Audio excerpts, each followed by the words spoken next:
Well,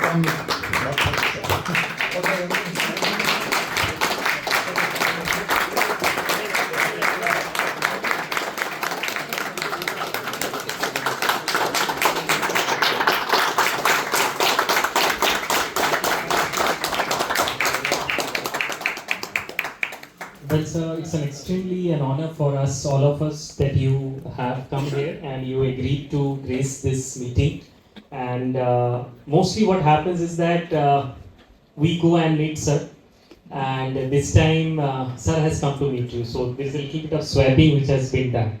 So we're extremely fortunate to have you with us, sir. And this meeting is differentially, of course, from your usual conventional forum of meetings. This is little different because the audience is not clinicians, but the audience is the marketeers and the sales team who are from Mankind. And what we basically look forward is, of course, the clinical aspects in which we all, of course, you have an expertise in that, nothing more to say on that. But apart from beyond the clinical aspects, what exists in terms of the nuances which exists in pharmaceutical selling, which would help us differentially,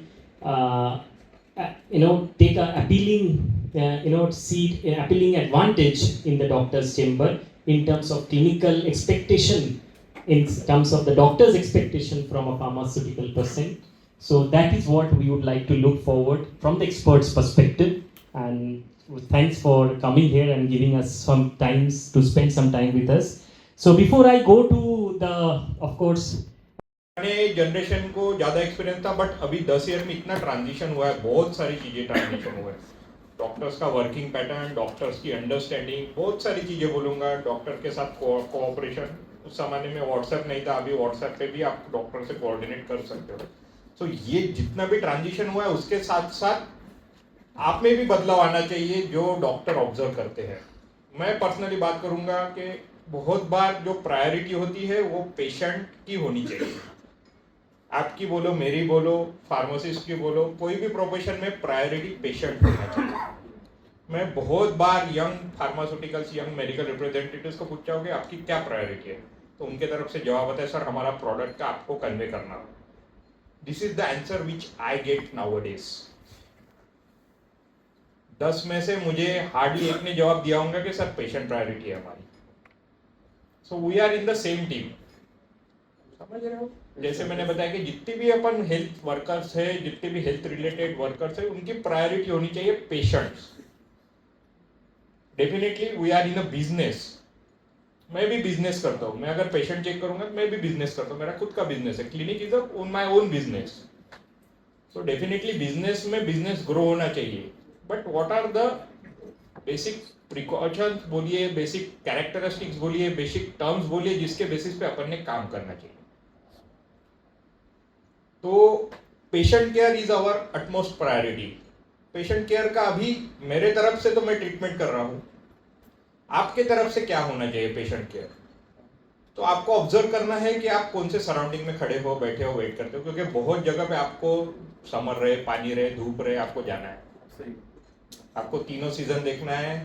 तीनों season के साथ साथ आपको अपना काम करना है. तो आप जहाँ जाते हो, तो जैसे मैं हूँ डॉक्टर, अगर मैं, मेरी वाइफ का फोन आता है या फैमिली मेंबर का फोन आता है बर्थडे विश करने के लिए, और सामने पेशेंट बैठा है और मैं हंसूंगा, तो पेशेंट को लगेगा कि यार ये कैसा इंसान है, हम बीमारी लेके आए और आप हंस रहे हो. तो मैं हंसने के अगेंस्ट नहीं हूँ, जिंदगी जीने के अगेंस्ट नहीं हूँ. वो जीना भी चाहिए, उस पर मैं जैसे बोला कि उसको ज्यादा समय दूंगा. बट अपन कौन से सिचुएशन में, कौन से सराउंडिंग में है, कहाँ पे है, ये चीजों का सेंस अपने पास हमेशा होना चाहिए. वर्किंग प्रोफेशन की जगह आपको हंसना है, आपको बातें करना है, तो आप अलग से जाके करिए.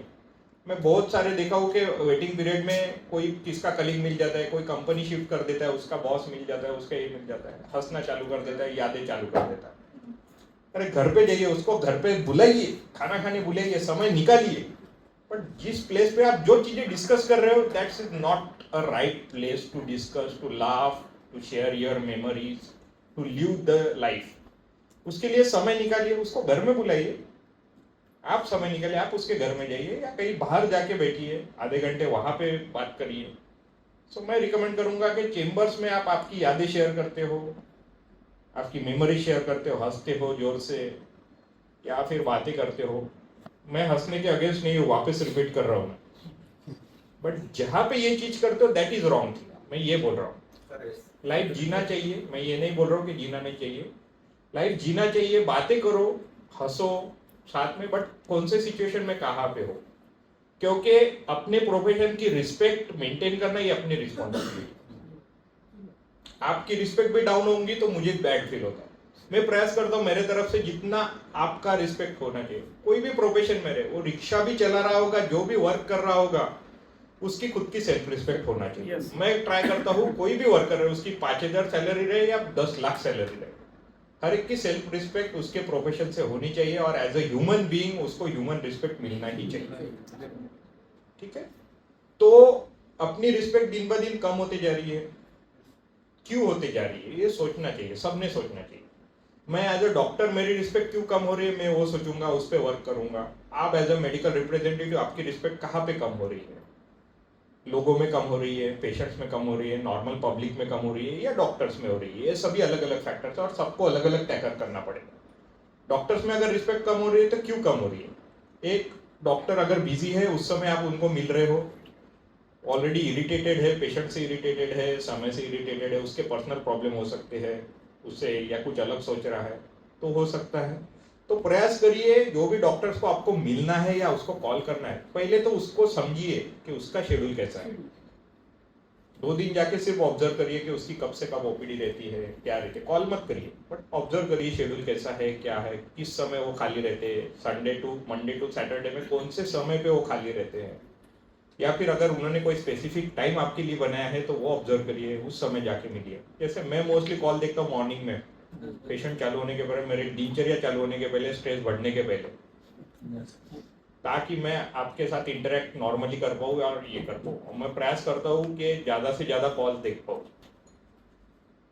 बट अगर कोई थोड़ा इसके कारण लेट आता है तो वो सॉरी बोल के अगर वो मुझसे इंटरेक्ट करना चाहता है तो वो शायद मुझे इरिटेट हो सकता है, और जब होता है मैं बोलता भी हूँ बिंदास। तो ये छोटी छोटी चीजें होती है जो हर चीजें सॉरी से सॉल्व नहीं होती। फॉर्मेलिटी अलग चीज हो गई, अंडरस्टैंडिंग करना अलग चीज हो गई। आज का वर्ल्ड बहुत फॉर्मल चीजों पे चलता है और रियल चीजों पे वर्क नहीं करता। फॉर्मली थैंक यू बोलना, फॉर्मली सॉरी बोलना, फॉर्मली हंसना, फेक स्माइल देना, मैं कहूँगा कि आप जितना नेचुरल रह सको उतना अच्छा है। जैसे मैंने बताया कि आप पहले ऑब्जर्व करिए जिसको कॉल करना चाहते हो कि उसका क्या शेड्यूल है, 7 दिन में से कौन से दिन उसका मूड अच्छा रहता है, कौन से दिन उसका फ्री टाइम मिल पाता है, फर्स्ट टाइम आपको मिलना है तो उसके कैसे मिलना है, फिर वो टाइम। अगर आप ये सब चीजें करोगे, पहले समय दे के अगर आप डॉक्टर्स को समझोगे तो आपका समय बाद में बचेगा।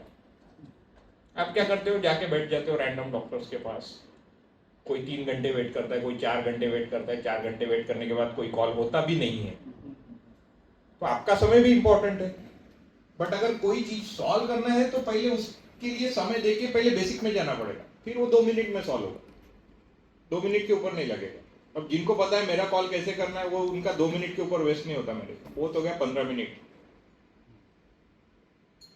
तो आप सभी डॉक्टर्स को जो आपको लगता है इंपॉर्टेंट है उनका पहले शेड्यूल समझिए, उनकी मेंटेलिटी समझिए, उनका समय समझिए और फिर उस हिसाब से आपका समय बचाइए। ये मैं आपके लिए बता रहा हूँ, डॉक्टर के लिए नहीं। तो आपका समय कैसे बचेगा, आपका मेंटल स्ट्रेस कैसे कम होगा, अगर आप प्रॉब्लम को समझोगे तो ही आपका मेंटल स्ट्रेस कम होगा, नहीं तो नहीं होगा। आप 4 घंटे वेट भी करोगे, स्ट्रेस अलग बढ़ेगा, डॉक्टर अलग इरिटेट करेगा, सब चीजें इरिटेट। तो कोई भी चीजों का सॉल्यूशन लेने के लिए उसके बेसिक में जाना पड़ेगा। हर एक डॉक्टर की अलग मेंटालिटी रहती है, और अपन मार्केटिंग कर रहे हैं, we are in a business. What is the rule of business? Customer satisfaction. कोई भी बिजनेस रहे, मैं डॉक्टर हूं तो मेरा पेशेंट अगर सेटिस्फाइड हो रहा है तो ही मैं एज अ गुड डॉक्टर हूं। आपके प्रोडक्ट्स से सेटिस्फाइड होने के लिए हर बार सेम मेंटालिटी नहीं रहेगी। मेरे पास 10 पेशेंट आएंगे, 10 के 10 पेशेंट सेम नहीं रहेंगे। किसी को पैसे बचाना है, किसी को रिलीफ चाहिए, किसी को समय बचाना है, तो हर एक 10 लोगों का सेटिस्फैक्शन डिफरेंट है, और 10 लोगों को सेटिस्फाइड करना ये अपना बिजनेस मोटिव है ना। जितने ज्यादा लोगों को सेटिस्फाई करोगे उतने ज्यादा सक्सेसफुल आप एज अ बिजनेसमैन बनोगे, राइट। तो अगर 10 डॉक्टर को आपको सेटिस्फाई करना है तो सबकी मेंटेलिटी सेटिस्फैक्शन अलग रहेगा। किसी को ज्यादा बात नहीं करना रहेगा, किसी को 2 सेकंड रहेगा, किसी को आप डिटेल में बातें करना रहेगा, किसी को रिस्पेक्ट चाहिए रहेगा। तो हर एक की डिमांड अलग अलग रहती है। तो आपका काम है कि 10 अलग अलग लोगों की डिमांड को समझना। आप सबके बारे में वही चालू करोगे, sir my content is N-acetylcysteine, it acts on this, but आगे वाले को अगर मैकेनिज्म नहीं समझना है तो कोई डॉक्टर होगा जिसको मैकेनिज्म समझना है, तो ये आपको स्किल डेवलप करना पड़ेगा कि एक स्टेटमेंट बोलने के बाद आगे वाले के फेशियल एक्सप्रेशंस क्या है, या वो समझना चाहता है नहीं चाहता है, तो फिर दूसरी लाइन बोलूं कि नहीं, तीसरी लाइन बोलूं कि नहीं, लीडिंग क्वेश्चन पूछूं कि नहीं। This is the skill you should develop. और ये सभी फील्ड में इंपॉर्टेंट है, आपके फील्ड में आपके लायक important. Trainee person and skillful person में यही डिफरेंस है। ट्रेनिंग आपको मिल जाएगा सब चीजों, स्किल आपको खुद को डेवलप करना पड़ेगा। स्किल कहीं पे कोई डूब में कहीं पे नहीं मिलेगा, सब फील्ड में। मैं ट्रेन हो जाऊंगा, मैं गोल्ड मेडलिस्ट हो जाऊंगा कोई सब्जेक्ट में, कोई इसमें, बट मेरी ट्रीटमेंट वर्क कर रही है कि नहीं कर रही है, ये 10 कस्टमर का अलग अलग सेटिस्फैक्शन रहेगा। 10 पेशेंट जो मैंने आपको बताया, कोई पेशेंट को मैं समझाते बैठूंगा, सर आपका बीपी बढ़ा है, वो आया होगा, उसका एजुकेशन लेवल ही नहीं है, बीपी बढ़ने से हार्ट पे प्रेशर बढ़ता है, ये बढ़ता है, उसको सुनना ही नहीं है ना। उसको बोलो मेरे पैर पे सूजन है, वो कम करो, बात खत्म। दूसरा पेशेंट आएगा जिसके पैर पे सूजन नहीं है बट बीपी उसने घर में रीडिंग लिया, बढ़ के आया, वो पूछेगा कि सर बीपी के क्या क्या कॉम्प्लिकेशंस होते हैं।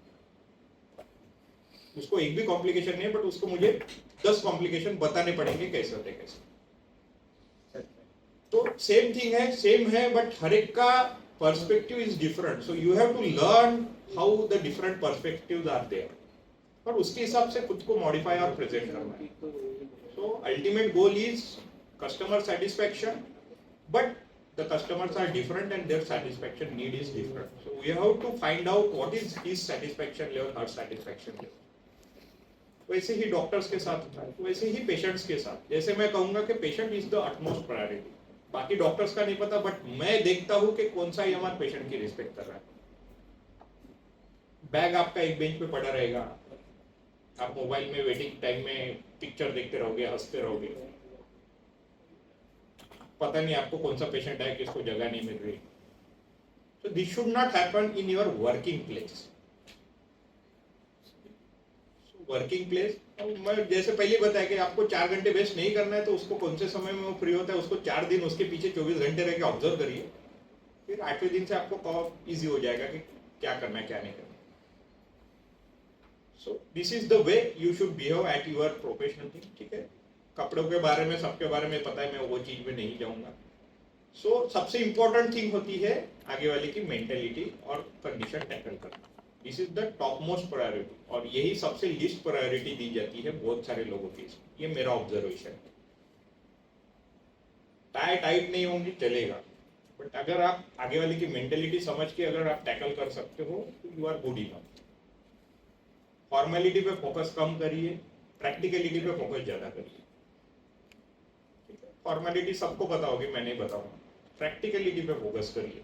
प्रैक्टिकलिटी पे आप जितना ज्यादा फोकस करोगे उतना आपका सक्सेस रेट बढ़ेगा, साथ में स्ट्रेस कम होगा। ठीक है, और कुछ अगर सवाल पूछना चाहते हो आप तो पूछ सकते हो बिंदास, एज अ फ्रेंड आया हूँ पर्टिकुलर रिलेटेड, फिर मैं नेक्स्ट टॉपिक चालू करूंगा। I think this is a rare opportunity for all of us. I think if you have any kind of challenges which is बाजू वाला क्या you सोचेगा कि exist. ये फालतू क्वेश्चन है, ऐसा बिल्कुल always सोच के remember मत the पूछिए। silliest question is asked to the most intelligent person in the class. ठीक है?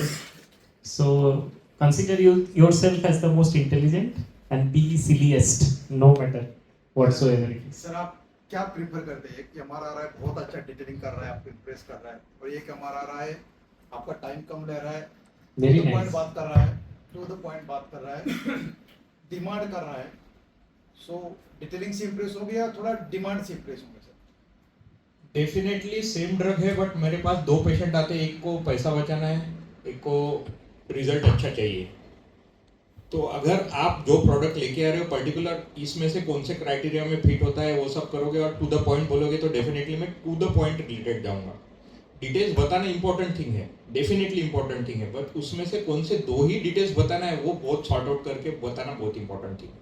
ब्रीफली जो इतना बता। यस, तो डेफिनेटली कोई ड्रग्स है जो किसी कंपैरेटिव में सुपीरियर होगा आपके ब्रांड का या कौन सी चीज होगी तो आप उस पर फोकस कर सकते हो। समझ लो प्राइस है, you can focus on that thing.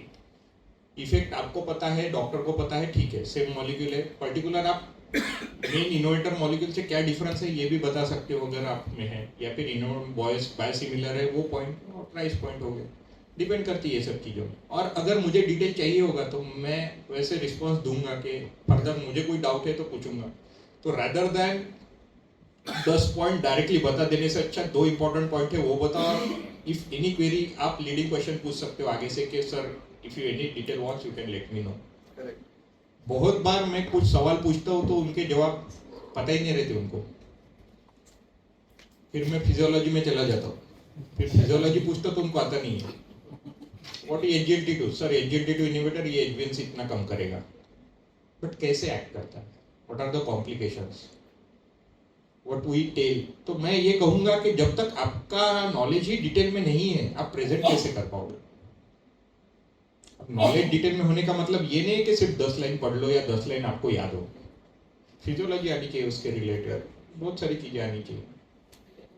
आज फेल्योर के आप कोई मॉलिक्यूल ला रहे हो तो उसका क्लियरेंस कैसा है, क्या है, डिटेल में जाऊंगा। अगर मुझे मूड अच्छा रहेगा और मुझे पढ़ने की इच्छा रहेगी तो मैं कुछ पूछूंगा।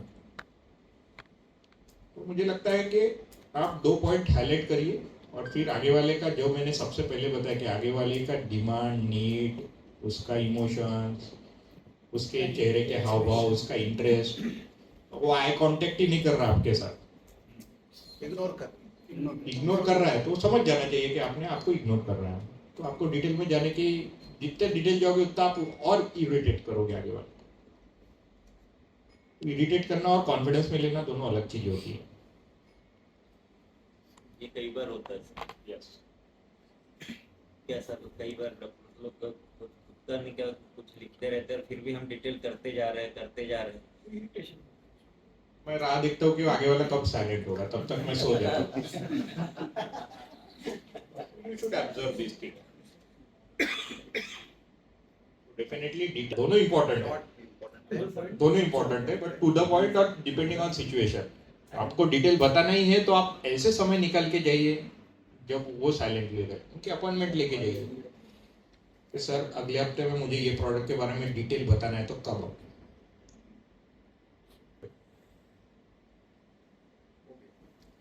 जैसे मैं जा रहा हूँ रास्ते में, आप किसी को रोकोगे और बोलोगे भाई इसके बारे में डिटेल बताना है, सुनेगा क्या? वो ऐसे ही हो गया ना, वो मतलब आप आगे वाला सुनने के लिए इंटरेस्टेड है कि नहीं ये समझो और बताओ, तो उसका समय लेके जाओ। That is the better thing to go in detail. Definitely बहुत बार मैं ट्राई करता हूँ डिटेल में जाने का, बट फिर आगे वाला ही उसका डिटेल उतने लेवल का नहीं रहता है। तो मैं ट्राई करता हूँ उनको सिखाने का कि आपको खुद को बेसिक पहले स्ट्रांग होना बहुत इंपॉर्टेंट है। सर ग्रूमिंग के बारे में क्या एक्सपेक्टेशन रहते हैं? जनरली कुछ हमारे रहते हैं दाढ़ी बढ़ाइए, है ना, थोड़ा ये वो भी थोड़ा ये पॉइंट इम्पोर्टेंट है, बहुत बट ज्यादा है। presentation, body language presentation is one of the most important thing in our field, one of the most important thing। क्यों? मैं डॉक्टर हूँ, मैं लोगों को बोलूंगा कि आप वजन कम करिए और मेरे वजन ज्यादा रहेगा। ओबेसिटी बहुत सारे रिस्क फैक्टर बढ़ाती है, मैं बताऊंगा किसी को और मैं खुद नहीं रहूंगा वो चीजें, तो उसका क्या इम्पैक्ट पड़ेगा। नॉलेज सही है, जो मैं कन्वे कर रहा हूँ वो सही है, बट कन्वे करने वाला,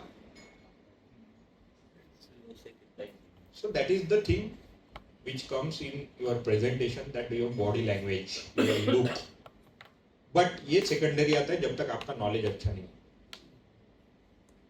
मेरा नॉलेज अच्छा है बट वो लोग, समझ लो मैं बिरयानी बना रहा हूँ या बिरयानी सर्व करूंगा, ठीक है, बट पहली बार मेरे पास खाने के लिए कब आएगा जब उसको लगेगा कि नहीं अच्छा लग रहा है, दिख रहा है बाहर से, तो मैं खाऊंगा। बट टेस्ट करने के बाद उसको टेस्ट पसंद आएंगी तो दूसरे बार आप बिना कपड़ों के भी सर्व करोगे तो भी आपके पास आएगा। तो फर्स्ट इंप्रेशन जब गेन करना होता है उस समय आपको मार्केटिंग में अट्रैक्शन के लिए सब चीजें सोबर दिखना है, सोबर, ये आज की नीड है। उसके बाद आपका काम बताता है, बट काम लोगों को समझाने के लिए आपको स्टार्टिंग में महाप्रसाद बांटना पड़ता है। मैंने भी कैंप्स किए कि मेरी स्किल क्या है ये 10 लोगों को दिखाने के लिए मुझे 100 लोगों को फ्री में ट्रीटमेंट करना पड़ेगा, तब उसमें से लोगों को समझेगा कि मेरी ट्रीटमेंट कैसी है। बट फ्री में ट्रीटमेंट के लिए क्यों आएंगे लोग मेरे पास? इंडिया में 2 लोग होते हैं, एक जिनको भूख नहीं है बट महाप्रसाद चालू है बांटना तो रुक के खा के जाएंगे भूख नहीं रहने के बावजूद, और दूसरे जिसको सच में नीड होती है। बट वो 10 लोगों को स्क्रीन करने के लिए 100 लोगों को महाप्रसाद अपने को बांटना ही पड़ेगा।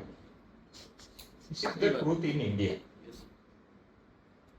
उसमें से 10 लोग आएंगे स्क्रीन। धीरे धीरे ये आप चीजें सिंक्रोनाइज करते जाओगे और आपको खुद को समझेगा कि सिर्फ 10 लोगों को कैसे टारगेट करना। अभी मैं कोई फ्री कैंप्स नहीं लेता, but it takes around 8 to 9 years to reach this level. ये एक दिन में नहीं आता, और ये चीजें जितनी ज्यादा आप समझ के हर स्टेप में करोगे उतना आपको इजी होते जाएगा। आप ऐसे भी कुछ डॉक्टर्स हैं जिन्होंने बहुत कैंप्स लिए बट उनके पास पेशेंट नहीं। क्यों? सिंक्रोनाइज करना नहीं आया होगा, या उनमें से कौन से 10 पेशेंट को आपको समय देना है जो परमानेंट पेशेंट में कन्वर्ट होगा, ये स्किल नहीं होंगी उनके पास। तो आप अगर 100 डॉक्टर्स को विजिट करते हो उसमें से 90% नहीं कन्वर्ट होंगे, 10% होंगे, बट उसके लिए 100 लोगों को मिलना पड़ेगा आपको। बट उसमें से 10 लोग कौन से हो सकते हैं उनको समझना और सीखना, ये आपको डिसाइड करना पड़ेगा। ये स्किल का पोर्शन आता है और वो कई किताब में नहीं मिलेगा, वो आपको डेवलप करना पड़ेगा। और जो ये स्किल ज्यादा डेवलप करेगा वो हर एक अपने अपने फील्ड में सक्सेसफुल हो सकता है, कोई भी फील्ड रहे। कि गलतियों को समझना और उससे क्या इंप्रूव करना है ये सीखना। गलती सभी सक्सेसफुल पीपल लोग करते हैं, बट सक्सेसफुल लोग कौन बनता है? जो गलती को समझ के अगली बारी में उसमें इंप्रूव करना। दूसरा लोग है जो गलती करेगा बट वो गलती मान के उससे सीखेगा नहीं है, उसमें इम्प्रोवाइज नहीं करेगा, वो गलती करते रहेगा। कोई भी सक्सेसफुल डायरेक्ट लकी ड्रॉ से नहीं होता, बहुत कम लोग लकी ड्रॉ होता है, लकी ड्रॉ से बहुत कम लोग सक्सेसफुल होते हैं, और वो परसिस्टेंट सक्सेस नहीं रहता, वन टाइम सक्सेस रहता। सक्सेस मिलना और सक्सेस मेंटेन करना ये 2 अलग चीज है। सक्सेस मिलना बहुत डिफिकल्ट है, सक्सेस मिलने के बाद सक्सेस को मेंटेन करना उससे भी डिफिकल्ट है। दोनों चीजें इंपॉर्टेंट है। बट सक्सेसफुल कोई भी लोग देख लो, किसका भी स्पीच देख लो, नादाल का देख लो तो लॉन टेनिस में अच्छा रहे, तो इसका भी देख लो सक्सेसफुल का, सबने यही कहा है कि मैं जितना ज्यादा जीता उससे कई गुना ज्यादा हारा हूं लाइफ। तो इम्पोर्टेंट ये है कि आप हार में क्या सीखते हो और खुद को इम्प्रूव क्या करते हो। हारना इम्पोर्टेंट नहीं है। अगर आपको जीतना है और आगे बढ़ना है तो आपको गलतियों को समझना पड़ेगा और उसमें इम्प्रोवाइज करना पड़ेगा, खुद के लिए गलती पे वर्कआउट करना पड़ेगा। और हर एक की लर्निंग एबिलिटी तो डिफरेंट, तो उसके लिए क्या बेस्ट है, लोगों से आप ओपिनियन ले सकते हो, बट आपके लिए क्या बेस्ट है ये आपको डिसाइड करते आना चाहिए। सर एनी एग्जांपल कि आप बहुत नाराज है मेडिकल रेप से, मतलब कुछ इंसिडेंस हुआ है कि उस बिहेवियर से, इससे ऐसा कुछ एग्जांपल? मुझे गुस्सा बहुत कम आता है, हाँ बट अभी मैं गुस्सा जानबूझ के लाता हूँ। तो मैं ये कहूँगा कि emotions are a thing which differentiate human from other animals. Emotion अकेली चीज है जो इंसान को दूसरे लिविंग ऑर्गेनिज्म से डिफरेंशिएट करती है। इमोशन में सभी इमोशंस आते हैं, प्यार, गुस्सा, दर्द, ये सब इमोशंस के प्रकार है। गुस्सा, तो मैं ये कहूँगा कि गुस्सा, अगर गुस्से में आपको पता नहीं है कि आप क्या कर रहे हो तो वो गुस्सा अच्छी बात नहीं है।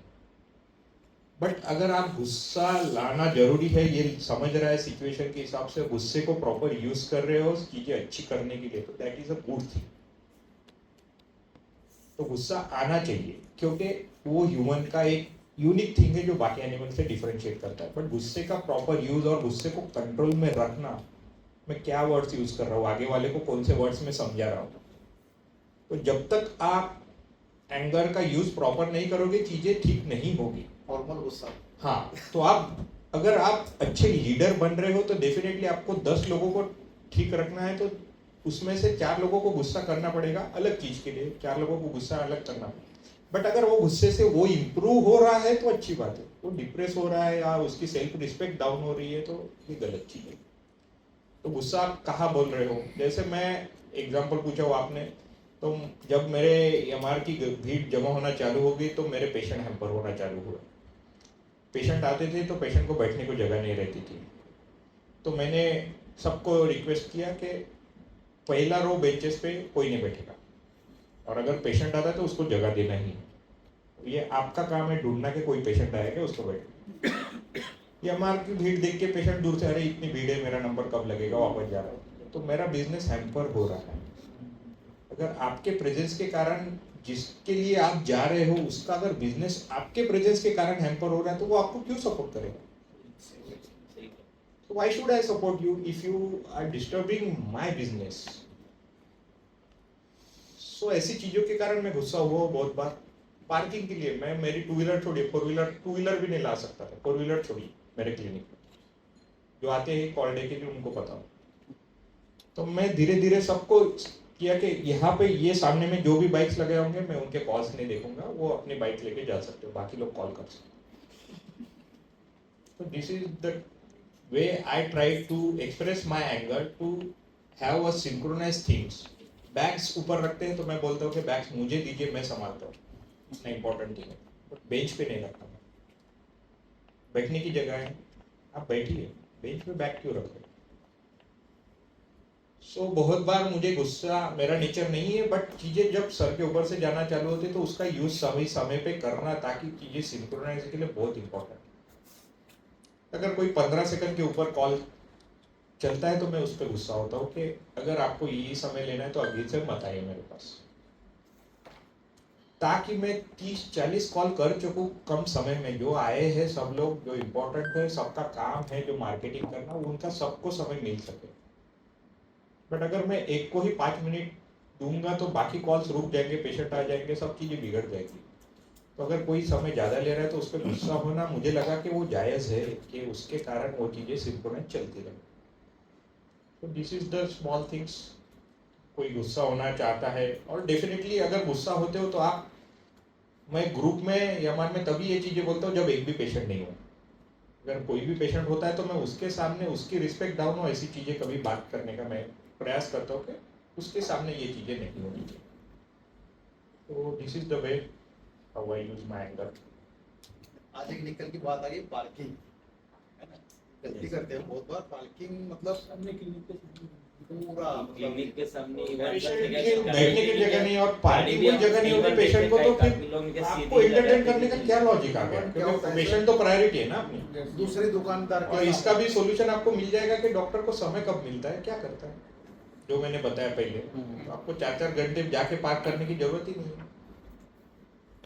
सर एक पूछना था, आपके एंगल से मोस्ट लाइकिंग एमआर, जैसा कि डेफिनेशन, हाँ, मतलब आप किसको वो किसको ज्यादा प्रेफरेंस देते हैं ऐसा?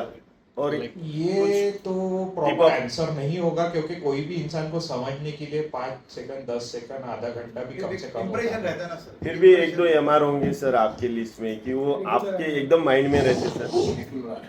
लंबे समय से सर ऐसे कि जो सही में आपके ध्यान में रहे कि निकल कुछ इंसिडेंट्स या जैसे या कुछ अच्छे भी और कुछ बुरे भी इंसिडेंट्स की जो बहुत सारे एमआर से जो मुझसे सीखते हैं, या मेरे कुछ मोटिव जो मैंने बताया वो रिमाइंड रख के उसमें मॉडिफाई करके आते हैं। बहुत सारे एमआरस को जो यंग एमआर से मैंने उनको सवाल पूछे कि इसका क्या जवाब, नेक्स्ट टाइम मुझे आके बताइए। ऐसे कुछ लोग हैं जो आके उन्होंने आंसर बताया, सर लास्ट टाइम आपने मुझे ये पूछा था, sir this is the answer, sir last time मेरे से ये गलती हुई थी, ये मॉडिफाई किया, सर लास्ट टाइम आपने मुझे एक टिप दिया था, उससे मेरे लाइफ में ये चेंजेस है।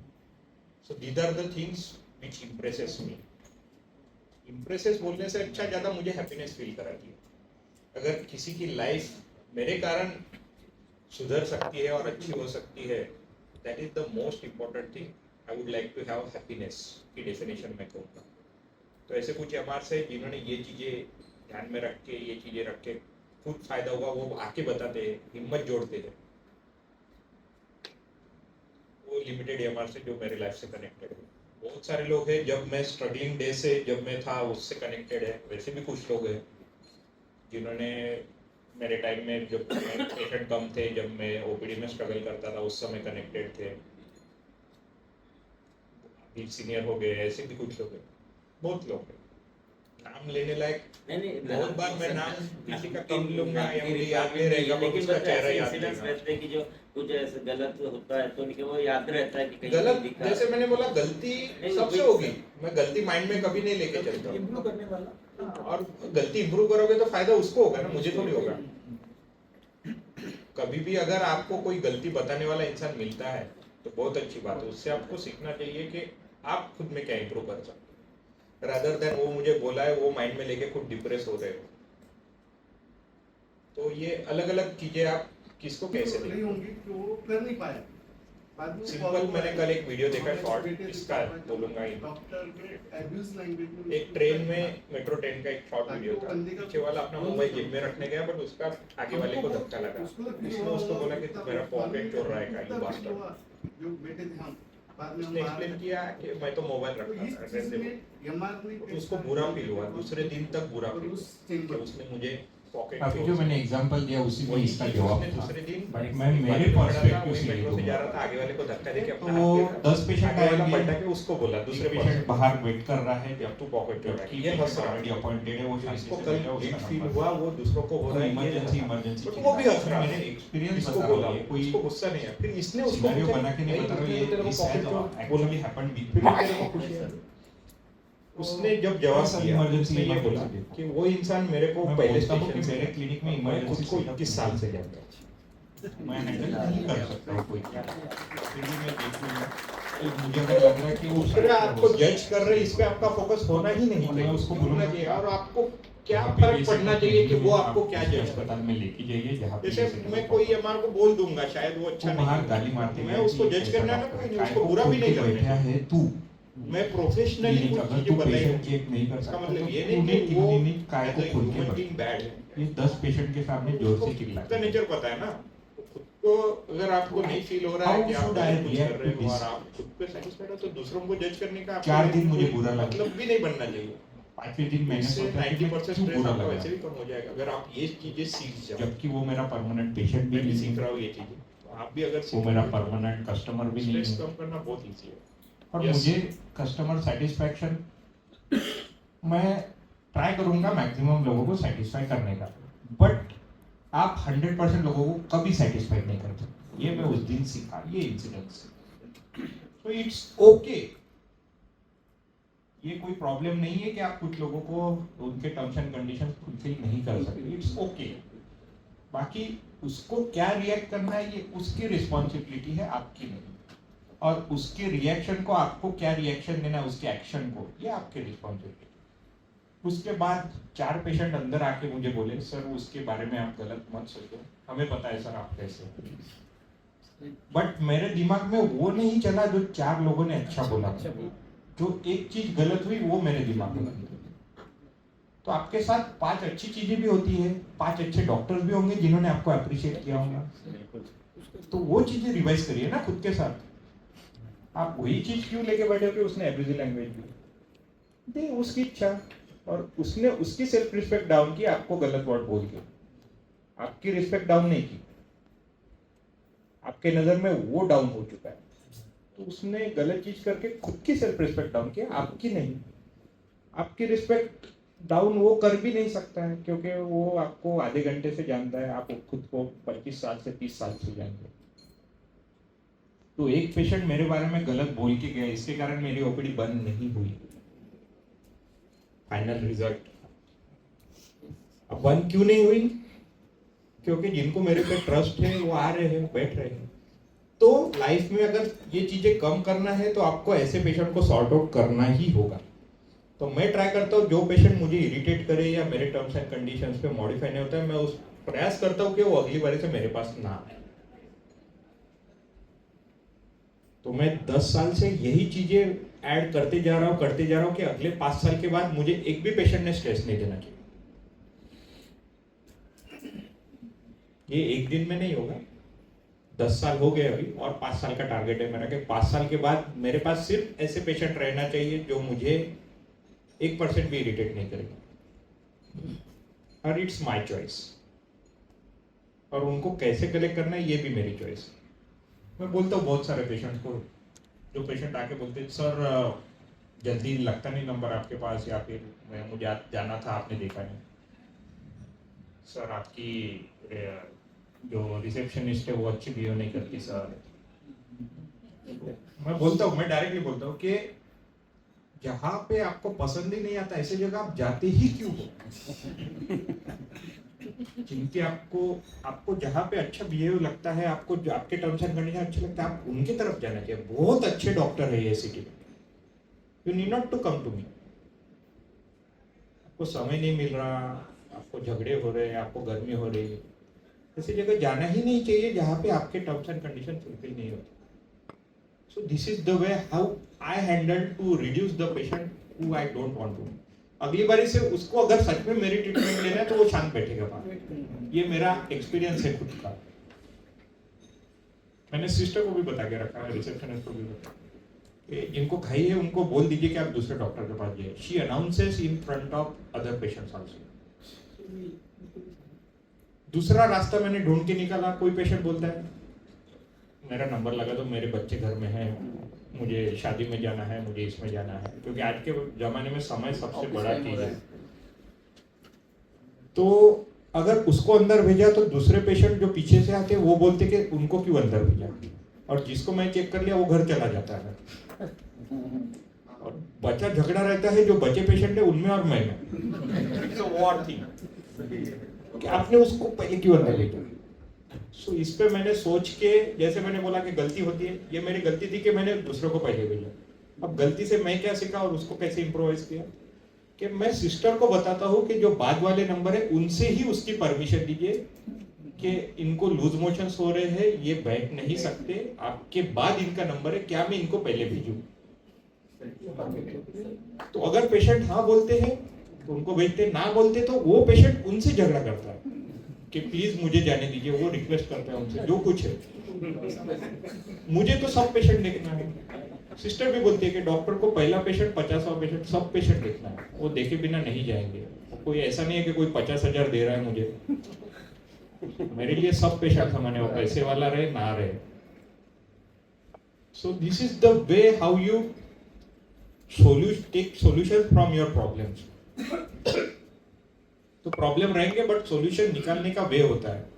तो मैं सोचते रहता हूँ, मेरी भी लाइफ में बहुत सारे ऐसी चीजें जो मुझे स्ट्रेस देती है, मेरी नींद खराब करती है। सब पेशेंट अच्छे रिव्यू नहीं देते हैं, गूगल पे किसी ने बैड रिव्यू डाल दिया है, बहुत सारे ऐसे पेशेंट। मैं बता नहीं सकता हूँ आपको कि क्या क्या रिव्यूज डाले, बट फिर मैं अच्छे रिव्यू पढ़ता हूँ। अच्छे भी डाले ना लोगों ने, पढ़ो ना यार, है बहुत अच्छे रिव्यू है वो। मैं पढ़ता हूँ तो मुझे खुद नहीं समझता कि मैं इतना अच्छा हूँ क्या सच में। So there are the way कि आपको 5 उंगली छोटी क्यों है, ये बड़ी क्यों है। छोटी उंगली का यूज छोटे समय करना होता है, बड़ी उंगली का बड़े। Everything is important. और वो पेशेंट है, किसी की इच्छा नहीं रहती है किसी को गाली देने की, उसकी सिचुएशन अच्छी नहीं थी, वो अलग मेंटेलिटी में होगा। अगर आप ये समझ पाओ कि कोई भी इंसान इस दुनिया में बुरा नहीं है, बस उसकी पोजीशन अच्छी नहीं है, तो आप बहुत लेवल क्रॉस कर चुके हो। मैं कोई मोटिवेशनल या स्पिरिचुअल बात करने नहीं आया हूँ, बट ये बता रहा हूँ, मैं खुद ये चीजें सीख रहा हूँ लाइफ में कि अगर किसी से कोई गलती होती है और वो आप समझ के वो सॉरी नहीं भी बोलेगा तो भी उसको माफ कर सकते हो। ये बहुत अलग लेवल की सोच है और इससे आपको सेटिस्फेक्शन मिलेगा, उसको नहीं। वो चिढ़ के गलती करके वो उसका मेंटल डिस्टर्ब कर रहा है, बट आप उसको माफ कर दोगे ना तो आपका मेंटल पीस मिल जाएगा, तुरंत मिल जाएगा आपको। अरे उसका अंडरस्टैंडिंग उतना ही था, उसको नहीं समझ, ठीक है ना। राइट। वो ऑटो वाला था, उसने कट मारा तो उससे झगड़ा करने का कोई लॉजिक ही नहीं है। 500 रुपए लगे कि अपनी गाड़ी ठीक कर लो, बात कर, उसको माफ कर दो। उसको सच या झूठ के तराजू में लाओ ही मत और डिबेट करो ही मत कि आप जीतोगे तो आप सही हो, तो आप सही हो ना, ठीक है ना, आप सही हो मान लिए, ये आप खुद को बताओ और खत्म करो बात। उसको क्यों प्रूव करना चाहते हो कि आप सही हो, और उसको प्रूव करने के बाद आपको क्या मिलने वाला है? राष्ट्रपति बहादुरी पुरस्कार मिलने वाला है, या आपकी लाइफ सेट हो जाने वाली है, या आप घर तो रात को सुकून की नींद लगेगी। सो this is the thing you should work on it. ये सभी लाइफ में सभी जगह आप इम्प्लीमेंट कर सकते हो, सिर्फ मतलब प्रोफेशन में नहीं, सभी जगह। और कोई सवाल? सर एक पर्सनली सभी के लिए टेंशन सर मैं अगर आपका अपॉइंटमेंट लेकर कॉल करता हूँ